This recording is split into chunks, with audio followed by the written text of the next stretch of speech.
Hello, and welcome to the Extreme Hardware Podcast. This is episode 51. I botched that intro, but we're still going to run with it. Today, we've got Alex. Bye-bye. No, we've got Axifer. Bonjour. And we've got Jack. Yeah, I'm making a big Mickey Mouse. And this is Simmons. Chris is currently at his brother's house eating spaghetti and petting a dog. So he will not be joining us this week. Eating spaghetti and eating a dog. That's not what I said. But so I think we should get right into our first topic, since this is the only thing that any news site is currently talking about right now, and that is the GameStop stock versus Wall Street bets.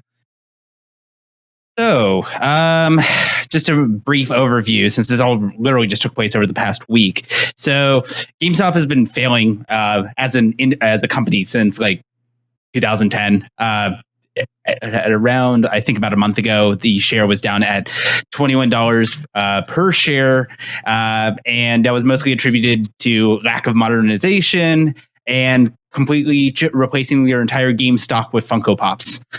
That I wish that was a slight exaggeration, but it's not really. But anyway, about a week ago, info was made public that a hedge fund companies ended up shorting GameStop stocks for 140%. I think the firm that was primarily responsible for this was related to Robinhood, which I'll go into more details about their involvement with all this here in a few. Anyway, r/Wall Street Bets, they once they got wind of this, they decided to bring out their torches and pitchforks and wallets, and then purchase as much GameStop stock as possible, which then proceeded to bump up the price of the stock up to, I think it was at $450 at its peak. Well, what happened was it peaked at like 60, then it dropped down for a couple of days down to like, I think 20 it was. Mm-hmm. And then it just went up to like 450. Yep.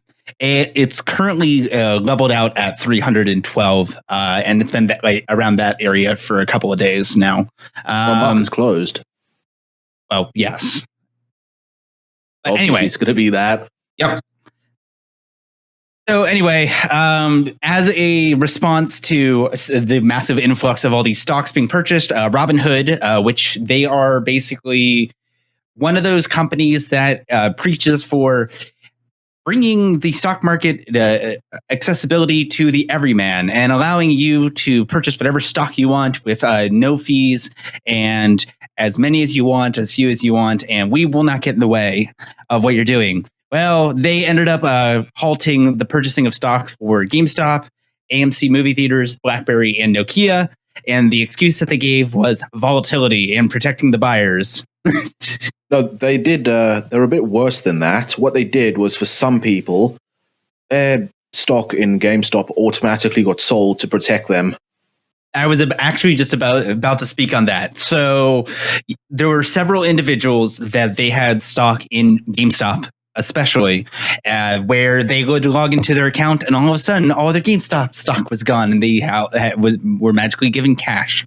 And on January 28th, they claimed, or they were claiming that the primary reason for this was the people who purchased the stock based on, it's basically without cash. I don't remember the proper term for it. They were basically selling that out since they technically didn't own the stock. However, there were some people with cash-only accounts that they also had their stock automatically sold. So that was a bit of a twisting of words there. So yes, and then on the 29th of January, the r/Wall Street Bets Discord server was shut down for hate speech, and then it was reinstated, I think about 6 hours later. And then several mainstream investors and big names on Wall Street started calling the r/Wall Street Bets community a group of hackers, and stating that what they were doing was completely malicious and they need to be stopped, and they need to have regulation forced on them from the government to prevent them from purchasing stock. And in response, they said yes. They also changed their slogan to "We can stay retarded for longer than they can stay solvent," because there's one guy, I don't remember who it is. I think he's got the most amount of stock in this. Yes, he does. He's not doing this to make money. He's doing this because in 2008, Wall Street destroyed his family's business, got their parents' house taken away, and his uncle's house taken away. So yeah, he's not doing it for money. Yeah, I can't remember the username. I could probably look that up and find it really quick. But I think he currently has $33 million worth of Gamestop stocks. And with the big quote from him that's going around right now is a quote from somebody asking him what his exit strategy, and he said, "What's an exit strategy?" And then let's see what else. Also on the 29th, CNBC started running ads from Melvin Capital and Citron Capital, a couple major firms involved with this, stating that they had closed out their shorts, basically that they paid back the money to the hedge funds for the money that they lost. However, Wall Street Bets was very quick to come out and say there is actually no way to confirm that whether or not they actually sold out. So they were thinking that they were just pumping money into media to convince these people that, okay, we're in the clear now. We can just sell everything and get out of it. So yeah, they have not sold yet. And then on the 29th as well, Robinhood also reopened the trading of BlackBerry as well as GameStop. BlackBerry, however, when they reopened, they gave you a 65 share purchasing cap. But gradually over the day, like if you were to go to the Robinhood purchase limit page, you could actually see the number gradually decreasing. And I think at the lowest, it went down to you could only purchase 5 shares of BlackBerry. And then throughout the entire day, GameStop, they were only allowing you to purchase 1 share. Also, Webull, which is another company kind of similar to Robinhood, their CEO comes out in an interview. I think it was like on midnight Eastern time on the 28th. But he basically comes out and says, yeah, we also had to close down our selling of a GameStop stock. I think I'm getting syllables mixed up or whatever. But anyway, he actually comes out and says the reason why that they had to close out on selling GME is because their clearinghouse that they were using to make purchases or the transactions, they actually did not have enough liquidity and capital to make the purchases. So they had to stop it due to the fact that their clearinghouse was out of money. And then on the flip side, Robinhood comes out and in a similar interview, their CEO basically states, "Oh no, it's not a liquidity problem. The reason why we had to stop selling the stocks is because we hadn't purchased them yet." That sounds like a problem for them. But upon further investigation, no, they're basically going on a similar situation where their clearinghouse legitimately cannot purchase the stock, and they're trying to. Yeah, go ahead. You've been speaking for a lot. So there's a lot of things going all the way back. So Robinhood obviously closing or restricting trades. I think at any point when a trading platform like that is restricting trades due to non-technical reasons, even then technical reasons is a stretch, that's market manipulation, and they should really, really get penalized for it. They might only end up with a slap on the wrist at best, which is unfortunate. But I hope that this is terrible marketing for them. Because I will say one thing. The banks in Canada that allow trading, that are Canadian banks only, have been perfectly fine. Questrade has been up and down in terms of reliability because the website's not the best. They're not the biggest name out there, but they haven't stopped anyone from trading. TD has, but they have a huge US section. Wealthsimple hasn't stopped trading either. So those two have been, those two sections, like Canadian banks and Questrade and Wealthsimple, have been very good with this. They just say, it's volatile, but knock yourself out. Robinhood restricting trades on BlackBerry is really stupid because it peaked at like $25 from 10. Mm-hmm. That's not even a volatile. That's a volatile stock, but like I've seen other stocks go up more than that in a shorter period of time before this. So, I hope that people just stop using Robinhood and move on to better platforms. Honestly, I mean, I know there was a big push on Wall Street Bets, and actually for myself and I believe Chris as well. We've already deleted our Robinhood accounts because I just want to say, like, dramatic irony or whatever it's called. I told Chris don't use Robinhood, rather use Wealthsimple. Just saying. Yeah, that's fair. I think Wealthsimple, they do actually have American everything. I think the reason they kept trading is because they do retirement funds. So they probably just had a shit ton of money lying around. It's like, I don't know.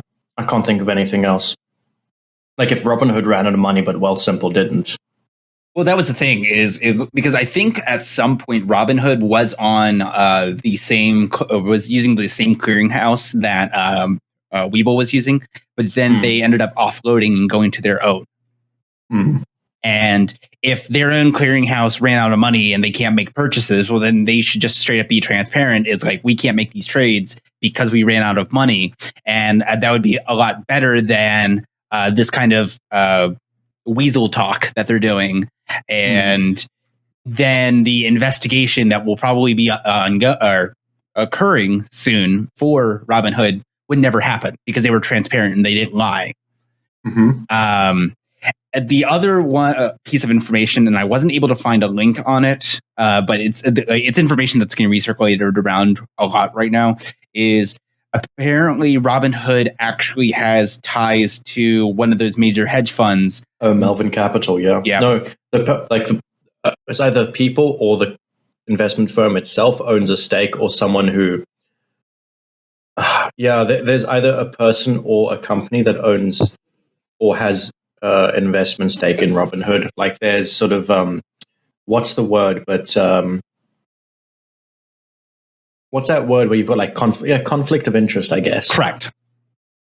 Yeah, and actually, I think the fun one here is I did miss a point because I was just rambling a lot. But on the 28th, Citadel and Point72 asset managers gave a $2.75 billion bailout to Melvin Capital in order to recover from the short squeeze, which is just wonderful. Wait, what? Yep. My God. Yep. And can we stop bailouts for private companies? Like, this is not just this is not just now. This is especially during COVID. It's like, our telecommunication companies here have gotten bailouts. So they are the most profitable and the most expensive telecommunication companies in the world. They've recorded record profits for 2020, and they asked for bailouts and got them. So that's the thing here is it's not a government bailout. This is a company bailing out another company. So there's I misheard then. Yeah. Citadel and Point72, they're asset managers. I didn't do a whole lot of reading into this part, but I got to give Louis Rossman a lot of credit here because the majority of my information started with a couple of his videos. And he's been doing really, really thorough an analysis on a lot of this stuff and just presenting them in a easily digestible manner. And obviously he's pissed off from this entire situation, and I think he has every right to be, but he is actually just getting information out there. And he's actually been, or with the Webull interview, he did a specific video on that one, and he had a bunch of questions in regards to some of the comments that the CEO was stating that have yet to be answered. And there's some concerns there with Webull specifically. So, I'm actually just kind of pissed off with this entire situation because I can't purchase stock yet. I was intending to put a bit of money into GME just for the memes, but I can't right now. I'm still in the pending approval state. Oh yeah. And sorry, go ahead. No, I was just gonna say, like, actually, yeah, it's like a whole bunch of people are buying GME for a meme now. Like Linus put 50K into it. That was funny. Yeah, because then like on Linus's private or like personal Twitter, he basically he posted a DM that he was having with I think some dude from D Brand. He's like, "All right, what's the best way to actually invest this $50,000?" Would you like to see something that's even more of a meme that I've just found? Oh yeah, what's that? Well, when Dogecoin was at 5 cents per Dogecoin, someone put in $40,000. Oh no! It hasn't gone back up to that price, but yeah, that's another Reddit meme going on right now. Is a bunch of people stopped buying GameStop from Robinhood because they're not allowed. Then they tried to buy Dogecoin instead, which is currently on hold. They can't purchase it until Monday, which, as of recording, is tomorrow. And the price of it is going to rocket tomorrow. I think. Yep. So that's the thing is like right now Dogecoin is at its peak on the 28th at 11 p.m. Eastern. It did get up to 7 cents. And then it dropped immediately back down to, I think, 4 cents. Well, that is on basically all day Friday. Yeah. A lot of the big exchange sites for crypto were just basically just down. Oh yeah. Like just the mouse man, like Kraken, the main one that I've used, was completely down. It would take about 20 attempts to just log in, and half the time wouldn't even give you your actual current your amounts. You could still do the full tracking for the prices because that was done separately, but you couldn't actually access your own wallets, which just pissed people off.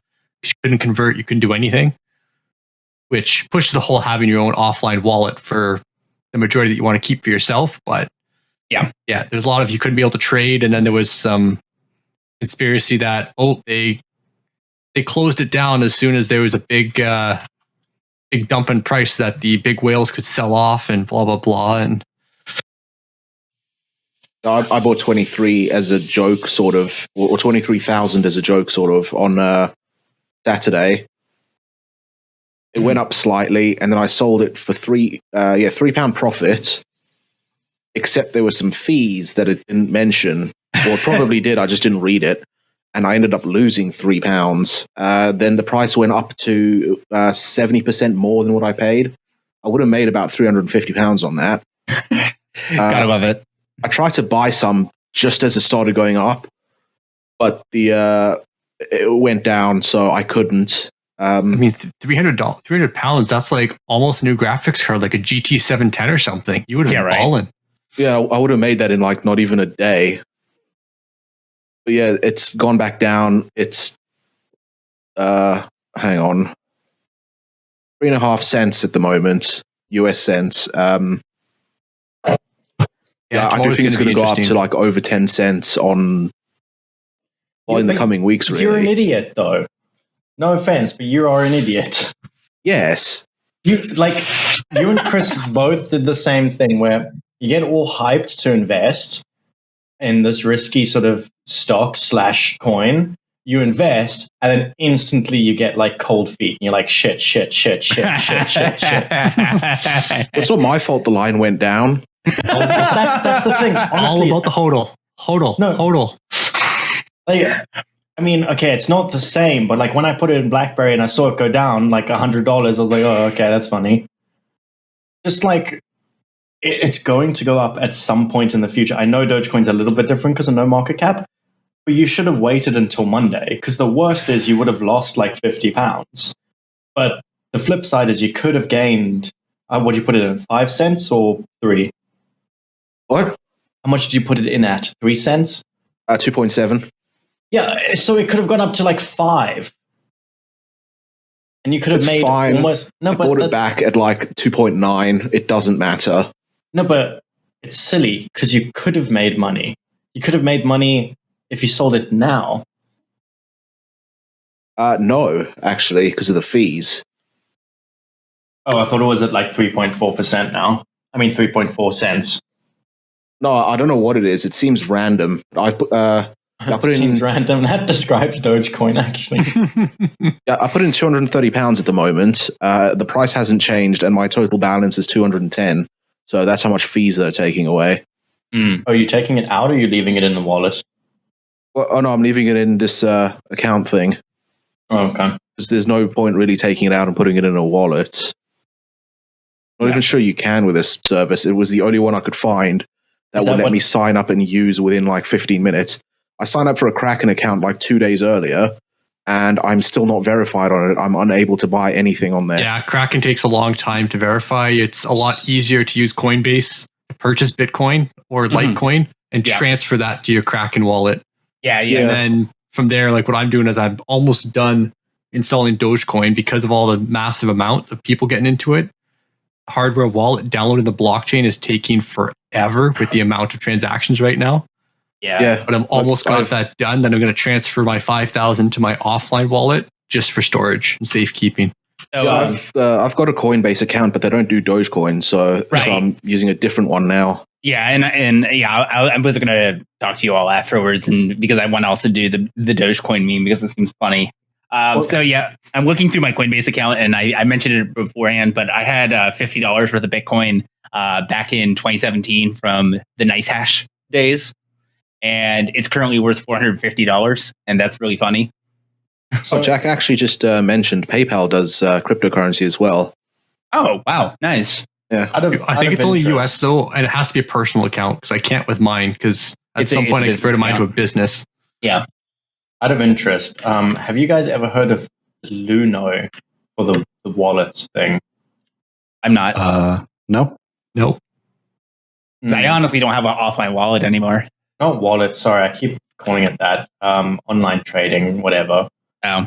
Because that's what I used in like 2014. That I'm trying to get back my access to. Oh no. So I should have between 0.24 and 1.44 Bitcoin in it. So I'm trying to get access to that. Signed up in my mom's name because I wasn't 18 yet, so it's been a bit of a hassle. Sounds about right. Should we move on to the next topic, though? I was going to say the only follow-up I had to all of this was, Andrews is currently going on a tirade to send Dogecoin to $1 on Twitter, and that's really funny. Yeah, I can see why all the Wall Street people do cocaine.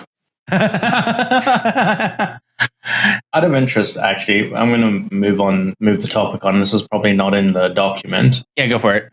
Have you guys seen that GDDR6 plus GDDR6X is going up in price again? Oh, is it? Yeah. No. Well, it is. So graphics cards are going to get more expensive. Is that another tariff hike, or is that just like a supply issue? Supply issue, as far as I understand. Gotcha. So it's only going to be like, it depends how many chips are on the card. So like obviously the 3090 is going to be hit the hardest. And before, I think a lot of companies used to just absorb the costs. But now that I think they just don't care. Anytime they can get a valid excuse to increase the cost, they're going to. And it's going to be about $15 to $50 depending on how many chips you got on your card. Who makes GDR6X? Isn't it Micron and Samsung? Oh, okay. Mine's Micron right now, this 3090. Okay, well. Ooh woo. Oop woo. Yeah. So I always want to blame Samsung for things. Yeah. Well, we do have a Samsung article, but we'll talk about it a little bit later on. So I think this is technically a leak, or it's a rumor, but there's a Twitter post going around right now about the i9 11900KF. Apparently somebody was doing some testing, and it was running at 98 degrees Celsius on a 360 millimeter closed loop cooler. Now, Jack, you had a different article that you linked, and there was some different information in there. You want to follow up on that?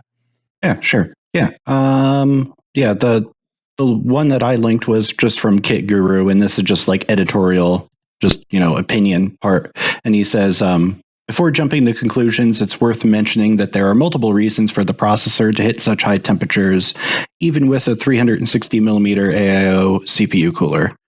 The tau could have been adjusted. There could be an issue with the cooler. It could be wrongly mounted. There could be a lack of thermal paste. There could even be a buggy BIOS because it still is pre-release. And the stress test isn't the same thing as everyday use. But I mean, okay, yeah, it's AIDA64 FP. Oh, it's FPU only. He doesn't have CPU selected. That does artificially make it hotter than it normally would be because nothing just stresses the FPU. Yeah, there's just so many variables here. And one of the questions I asked before recording, and it was not, we do not have a confirmation whether or not this is an engineering sample. I don't think there's any really good way to tell at this point, because if there is actually something wrong with the IHS and this is an engineering sample, then it's something that could be corrected. But then we are also, like Jack said, we're not factoring in any other external factors that could be affecting this. No, I mean, like, I think it's completely meaningless apart from all the reasons you listed. Another reason is I have a 9900K. It's also 8 cores, 16 threads, which this one's going to be. It's also 14 nanometers, and that's about where the similarities end, kind of. Actually, it's a bit more similar. But anyway, some of them, so when I got my 9900K, like a whole bunch of people got them at the same time, and we're all trying to overclock them. And I got two for, only paid for one, but got two because of shipping mistakes.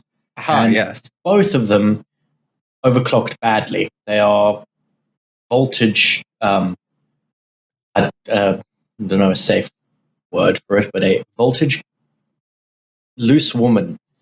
And no, like, so my friend can do 5 gigahertz all core. I still think he's doing the voltages wrong because he's not the best at overclocking, but he can do 5 gigahertz all core, apparently at 1.2 to 1.23 volts. I'm needing like 1.37 volts to do the same thing. And on a 9900K at 5 gigahertz all core, that's a lot of bloody heat. Like, I have a water cooling setup, custom water cooling, 2 big radiators, and it still gets up to 80 degrees, 85 degrees Celsius under AIDA64. So going to the 11900KF or whatever, 8 cores, 16 threads, they probably are just pumping up as much voltage as they can into it because it's at that point where they're not trying to kind of determine this is the lowest voltage we can safely ship out all the CPUs at or something. They're just safe voltage, pumping everything out, testing numbers. Yeah. And there's another thing. I don't think that this option is in the BIOS for your Coffee Lake, but I know it is for the Comet Lake, and I'm guessing it is for this one. There's, at least on ASUS motherboards, there's a thing called SVID behavior.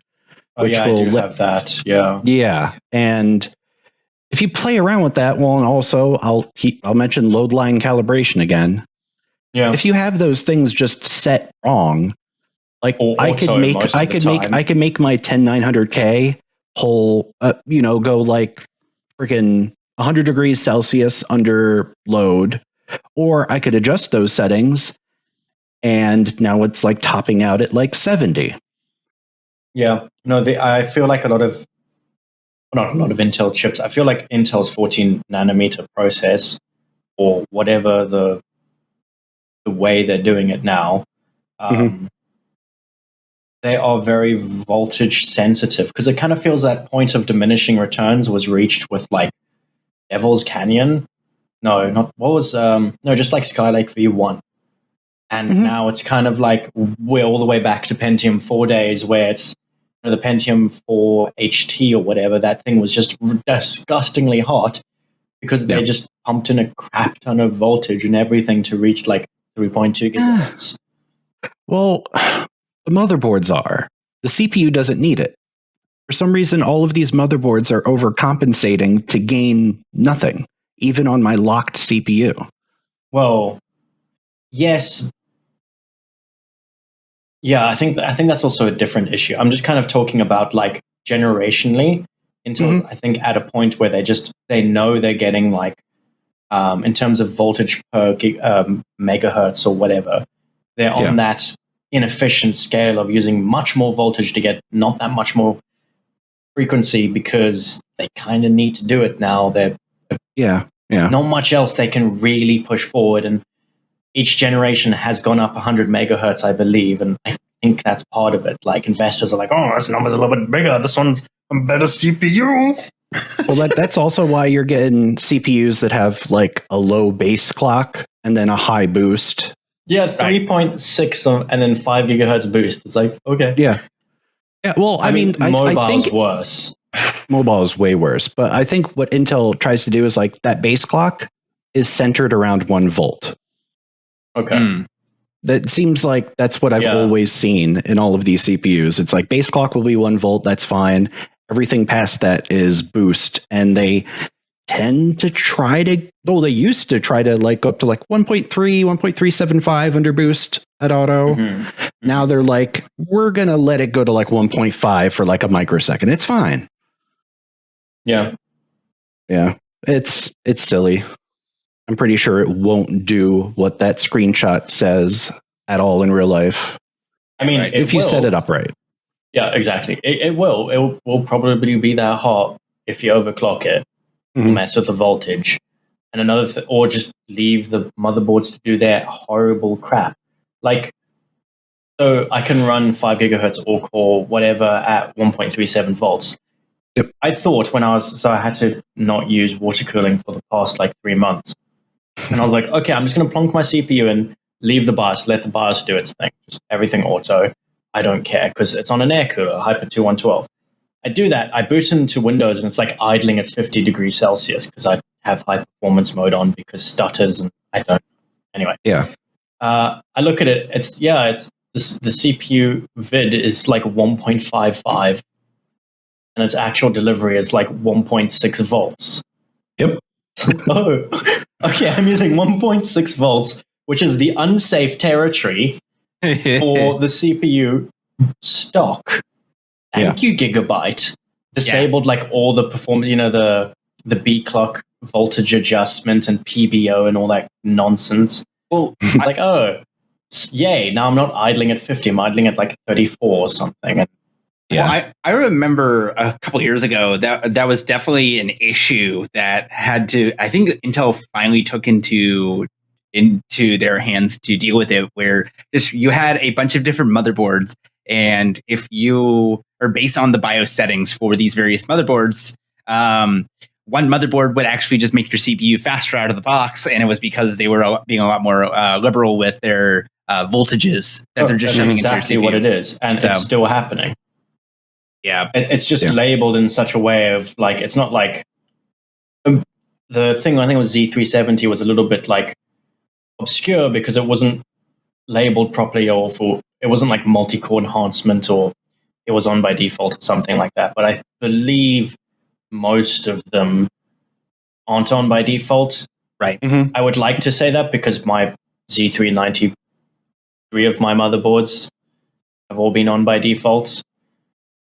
Yeah. My Z490 will ask me at boot up, like, press F1 if you want to stay with the normal limits, press delete, and we will enter setup if you want to remove the limits or something like that. Yeah.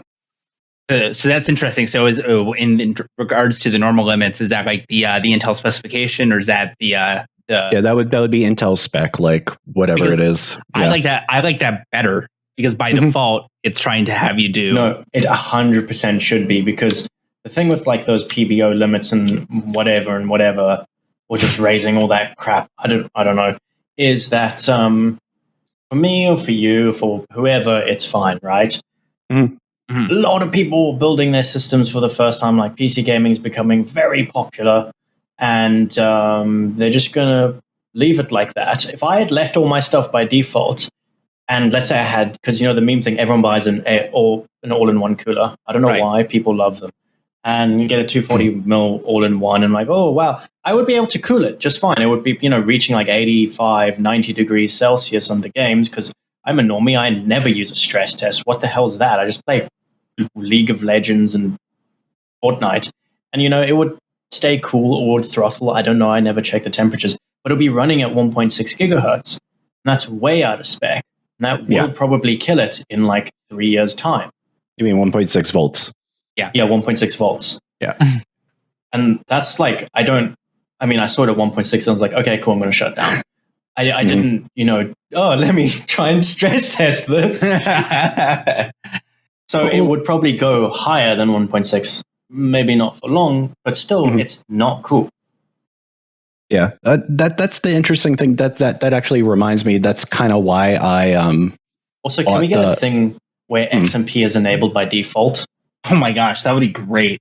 Wow. Well, except for I actually have on Asus they call it DOCP or whatever for AMD. AMD, yeah. And I had to disable it because the memory kit because since I'm on Gen 1 Zen, where the memory controller just did not support anything, I could not run the XMP profile on my memory. So I had to go in and manually tweak it. So that's probably a good reason why it is not enabled by default. Okay, then an alternative. With memory, when you buy it, get a leaflet that tells you how to enable XMP. It still varies. Yeah. No, it's with AMD, like Asus AMD boards, you have to change it to manual overclocking or auto overclocking instead of disabled before you can even select the OCP as an option. Correct. And then sometimes it still won't set the memory voltage correctly. So you have to then set the memory voltage yourself. Some note somewhere that is like, please remember to enable XMP or DOCP. Yeah. Now I think that would be better for the motherboard distribution. Just have a big note just stuck to your anti-static bag and just say, hey, don't forget to turn it on. I don't think motherboard, because I'm not catering to us. I'm catering to people that are going to be like, oh, I'm building my first system. I'm going to buy 4 gigs or 1 times 8 gig stick of 2133 megahertz DDR4 RAM because that's all I need. And then they go, oh crap, no, I need more RAM. Oh, this one's faster. It's 3200. And then they plonk it in. Maybe they remove the old one. Let's hope they remove the old one. But then on the, because basically what I'm saying is they probably won't be building everything at once. They're probably going to be making mistakes, or they're going to upgrade their system. Just people in general, I think it should be included with the RAM. Because it's an impossible statistic to gather unless you've got some sort of data collection on the motherboard level. But I would love to know how many people are running XMP and not with memory that can be supported higher, i.e. they're running above 2133 megahertz essentially. And then they're not running, you know what I mean? Yeah, they're running over the Intel JEDEC spec. I think that would be something that Steam with their hardware surveys, they could actually probably pull that information pretty easily. That's kind of hard to do. Well, no, because you need to get the XMP profile. Well, because if I set my RAM to 2133, there's no software that'll go. Well, there's most the WMI software will just go, okay, it's 2133. It won't know the XMP profile. There's and there's really no bit that gets flipped when you enable XMP. It'll just show a faster speed. Right. Yeah. But I suppose a very rudimentary way would be what is the average speed of memory that people are running? I don't know this because Intel's only recently upped the memory speed as well as AMD. If I have, I don't know, let's just say 6 gigahertz memory card, I don't care, upper limit. And I put it in an Intel system that can support, I think it's 3200 with Rocket Lake. Will it run at 3200 or will it run at 2133? You enable XMP? No, not enabling XMP. I just put it in. Does it always go to the base 2133, the minimum? Yeah, it'll go standard? to what the CPU supports. Right. No, but that's what I'm saying. If the CPU can support 3200, like the new Rocket Lake, so then it'll go to the highest JEDEC speed that's listed. The JEDEC table of the memory. No, it goes. Oh, yeah, that's confusing. Yeah, because I have a locked CPU, and it matters on what motherboard I use what'll actually end up happening. But I know that's neither here nor there. Right. So I suppose I could test this myself because the i9 9900K supports 2666 megahertz. Oh, and yeah, Comet Lake goes up to 2933. Is that the 10 series? 10900K? Okay. Yeah. I can't wait to actually get not an Intel 14 nanometer chip because holy crap, it's hard cooling them. Yeah. I feel like it's a bit unfair that I've got like a 420 mil radiator, a Lamau, and a 280 mil radiator, and it's still almost hitting 90 degrees Celsius. Yeah, I find that so weird considering I'm running a fanless Noctua heatsink with just an exhaust on the back, and it's fine. It might just be the chip you have, Alex. Well, no, I have delidded it. Oh, never mind then. Yeah. I've done as much as I can, delidded liquid metal, copper IHS, and then put some NTH2 on or thermal paste, which Noctua is really nice. They give you a full bloody tube, not like every other cooler I've gotten. I mean, EK is nice. They give you thermal grizzly. They give you 0.5 gram of thermal grizzly, though. It's yeah, it's enough for one application. It was barely enough for one application. Yeah, because I am a bit too liberal with my thermal paste. You use it as toothpaste, don't you? How do you put it on? So when it's the GPU die, I do not want it to be, anything left over. So I just do an X and then just dab dots in the middle. Which is what you're supposed, that's what EK suggests, but it ends up, if you look in voice lobby, it ends up being like this. Oh yeah. Yeah, there's a lot of overflow. That's fine. Yeah. That's fine. I mean, you want the whole die covered since there's no heat spreader. No, I know. It's just such a mess to clean up. Oh yeah. Yeah. Well, that's why when you're ready to do a replacement, you just take your PCB and put it in the dishwasher. Yeah. No, I'm not going to sell this card. I'm going to give it to Tiffany. That's adorable. In her computer. It is. So I suppose, speaking of GPUs and changing the topic, on the 26th, Intel DG1 GPU started shipping out. What? To who? Yeah, to OEMs. Yep. So, and the exciting news with this is confirming a lot of our suspicions that we had with compatibility. And the DG1 GPU basically is just a standalone iGPU at this point. Yep. It is only compatible with select CPUs. So there's one thing I can think that's exciting about this GPU, and Intel's forgot what they called it, but it's like the perfect upscaling thing. Where they integer scaling. Integer scaling. Yes, that. Playing some old games that are locked like 640 by 480 on a 4K monitor is horrible. But I want to try it with integer upscaling, but I can't really do that. Wait, does NVIDIA not have that? NVIDIA has it now. Wait, NVIDIA has it. Okay, yeah, they all have it now. Oh, this is not exciting anymore. Sorry. Wait. Where is it in the NVIDIA settings? Okay, hold on, real quick. Let me just finish this out because we're just about finished with this topic. It's only compatible with 9th gen, 10th gen, and then future 11th gen Intel CPUs. There must be some sort of reasoning why.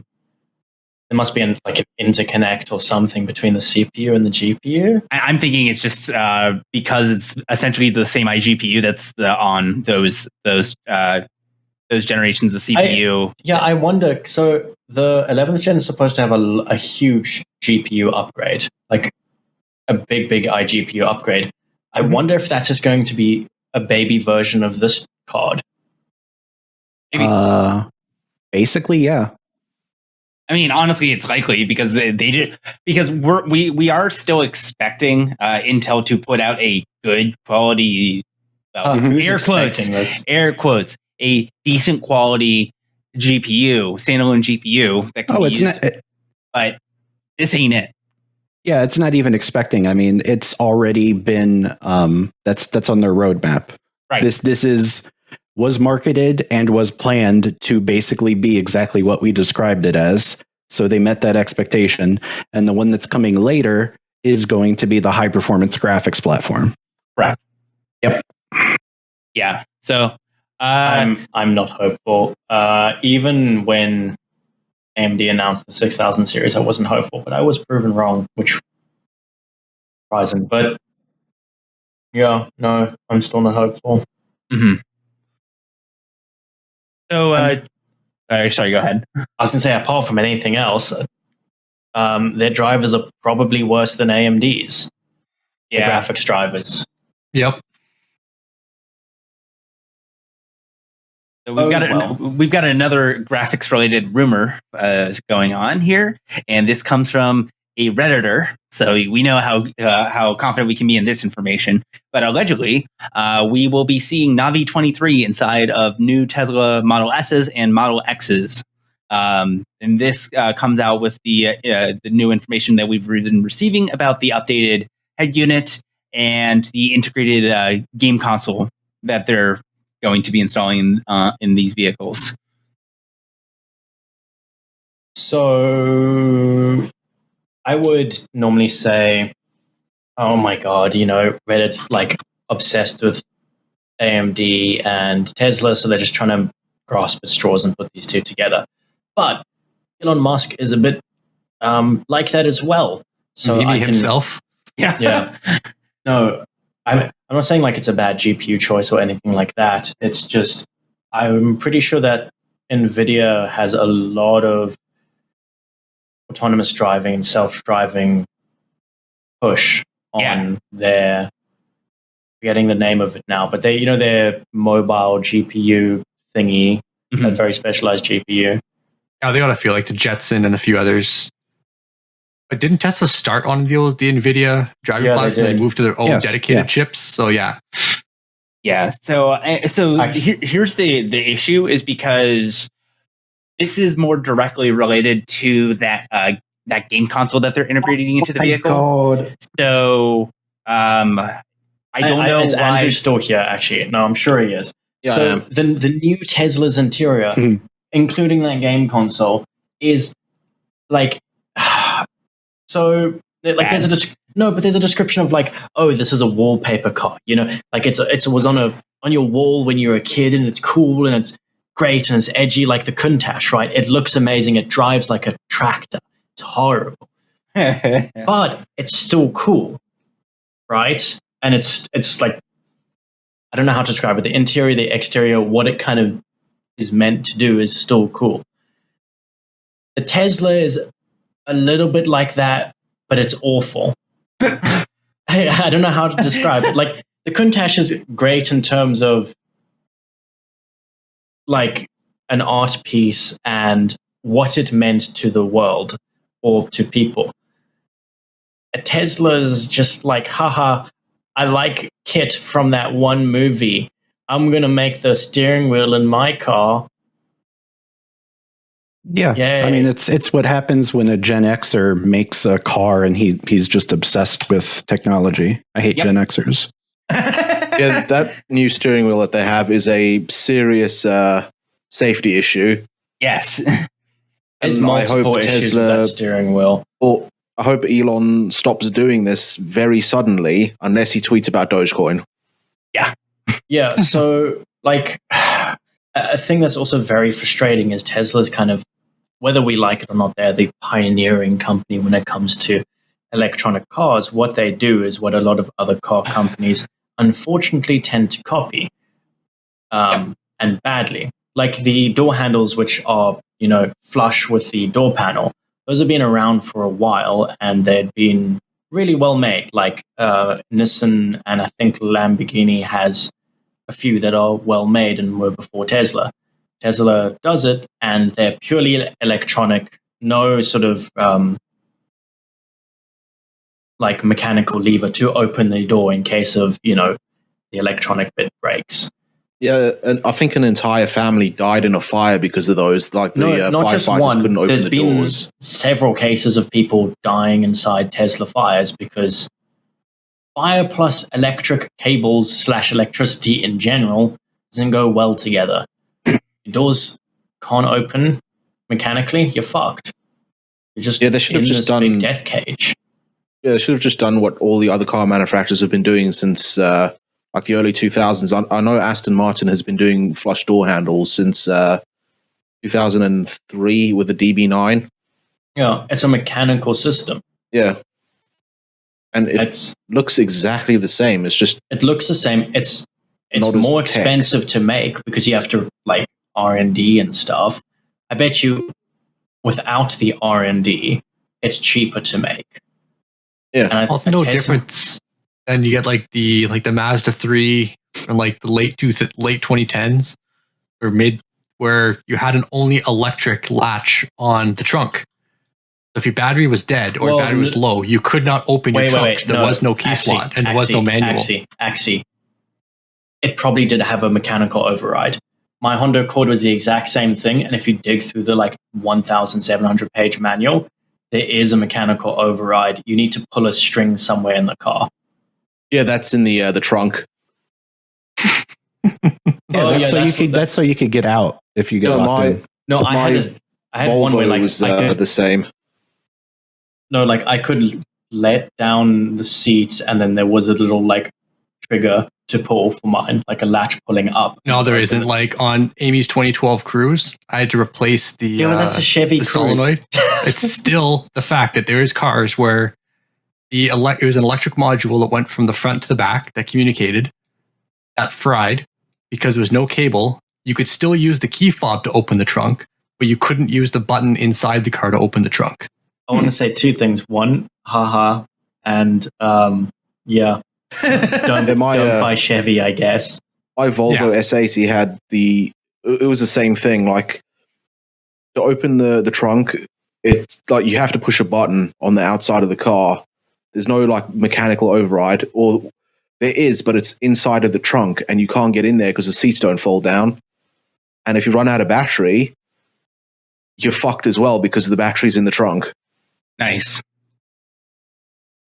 I was just thinking, like, why doesn't Tesla like have a thing like if an electrical line for the doors gets severed or like the connection breaks, all the doors just open? Jack, to be frank, this is why. They are a tech company that doesn't care about anything except for making profit ASAP. Yeah, true. Yeah, that anything that they have to do in R&D that they don't have to do, they won't. Like if you look at traditional car companies like Lexus, they will spend $1 billion on the chance of making their car better than all their competitors with like not a defined profit sort of outcome. Mm-hmm. Tech companies aren't like that generally. True. Unless it's, Apple or Microsoft or Amazon, but it's almost guaranteed to make profit then. Tesla doesn't care about people dying so long as they make money. That's how many less people die in Teslas than other vehicles? Yeah, no, like as soon as people dying in Teslas affects their market or their revenue, then they'll start caring. Yeah. I mean, look how many people have unnecessarily died from quote-unquote autopilot. And they're still pushing it. Mm-hmm. Still charging people to use it. I think that's the part that pisses me off more than anything else. $5,000 car DLC. Yeah. And 10,000. Oh, it's gone up then. It's doubled. Yeah, because question mark. Probably paying for Tesla's legal fees from killing like 30, 40 people so far with it. All right, I'm going to go ahead and change the topic real quick because we are trying to run short on time. Mm-hmm. So, Samsung, all right, this article headline sucks, but I decided to read through it. Samsung purchased a bunch of property near their Austin factory. So it appears that they will be expanding their base of operations for manufacturing down there. And of course, the article states, oh, they're going to maybe be building a chip factory. Well, no, they won't. It's not likely, but they are expanding the factory down there. That's the only real news. I expect it to be assembly only. Yeah. Assembled in the USA. Yep. And then for our last article, sorry, wait, did anybody have any more to add to that? Oh, yeah, that's what Apple did. Yep. They said they were going to do made in USA. What was the company that did with the LCD maker? China and assemble in the USA. No, I'm trying to remember. There was that company that was like, Was it wasn't AU Optronics? Was it AU Optronics? They were wanting to like open a whole plant, and there's like Trump, digging up some dirt. We're opening the plant, and nothing's happened. And that was oh shoot, yeah, we talked about that a couple weeks ago. That was a mess, is what it was. Because I distinctly remember going through some articles of people who were employed to work there. They would just show up. There was no management. They were just getting paid to sit in an empty office. Yeah. I think a lot of places are saying we're going to open up a place in the US, and they build a place and then nothing happens. Yeah. Yep. It's weird. It's basically like a McMansion, but people are actually getting paid to go there. Yeah. Job creators. I love them. Yeah. And then for our last one, I believe actually you added this, but this was a follow-up to a topic we talked about last week, where it was the NZXT M1 micro IT or mini ITX case that had H1. The H1. My apologies. And due to a flaw in the design, your motherboard standoffs would actually come in contact, or no, it was the PCB riser or the PCI Express riser that could come in contact with the rear of your motherboard and cause shorts. Yeah. So go ahead, Axie, take it away. I didn't watch the video, like his update video directly, but I saw some of his stuff on Twitter. But basically, he had contacted NZXT privately, trying to get this issue solved and pushing for recall and everything else. And NZXT basically didn't respond to Steve of Gamers Nexus, and instead put out a public statement kind of skirting around it with a bunch of fluff talk. Still haven't issued a recall. Still haven't said what the actual problem is. Kind of skirt around that. Yeah, we'll offer RMAs if it affects you, or if you're worried. Yeah, and that's you just got to pay shipping. Yeah, and that's exactly what we talked about, because basically their immediate solution was, if you contacted them, they would send you a silicon screw kit or like a nylon screw kit. And yeah, so it did not get better than that. That's still not a solution. It can still fault. Mm-hmm.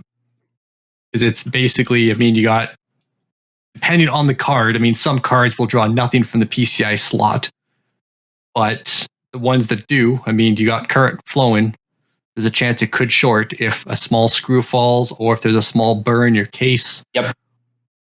If you leave the powder coating intact, like if you don't scratch it at all, it does help insulate it a little bit. But yeah, for most users who are building, they're going to scratch it at some point. No. Specifically, what the issue was the screws that would secure the PCB to the case would extend into the motherboard. No, they extend into the riser card, and the riser card has copper. It has the ground plane and the 12-volt plane too close to the screw hole. Oh, okay. My apologies then. Yep. All right. So, yeah. And on that note, unless anybody wants to bring up anything else, that's your cue. Buy Dogecoin. Oh, yeah. There you go. Hodl for $1. Yeah. Yep.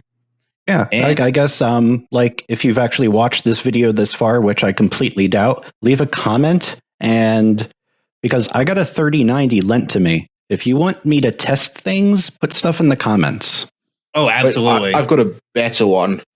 Yeah. If you get to this point, leave a comment, and if Dogecoin gets to $1, I will give you some money. Ooh. Hey. We'll put that in the description of the video so people listen to the whole thing. This is just going to encourage everybody to skip past the entire 30-minute rant about the GME thing and then come to this part of the video. They have to prove they listen to the whole thing. They have to record themselves listening to it and send the video. Yeah. Record the whole thing. Oh, no. It's like the one feature that content creators on YouTube got so pissed off about that is gone was the React videos, where it would basically just embed your video below the actual video. That's as a response. Terrible idea. Basically do one of those and just link it. Yeah. All right. Thank you all for listening. And anybody want to do the funny bit? No. All right. Bye. Have a good one. Hello. All right.